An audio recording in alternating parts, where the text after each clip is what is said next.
Panibagong araw, panibagong video na naman ay inyong matutunghayan dito kay Alimar TV.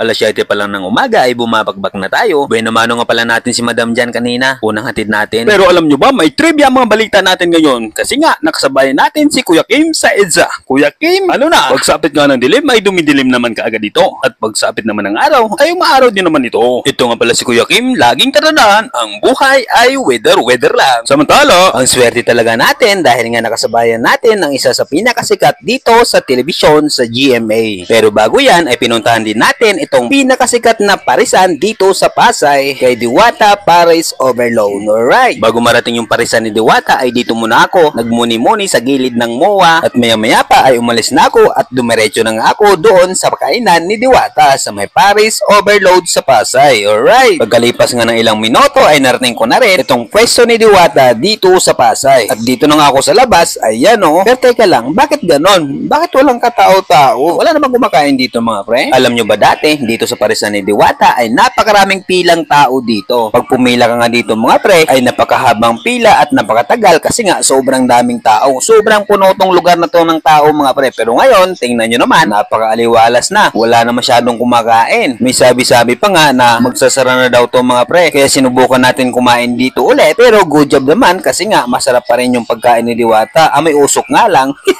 Joke lang mga pre. Sa halagang 120 pesos, may free soft drinks ka na at unlimited na sabaw at napakasarap na pares.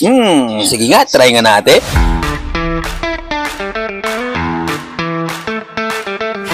Ito nga yung sinasabi ko mga pre na napakasarap talaga yung pares dito ni Diwata. Tingnan nyo naman, nakaapat na kanan nga ako dyan. High blood talaga. Paglabas nito, nako, talagang kakapal talaga yung mga labi nito dahil sa sebo ng baka.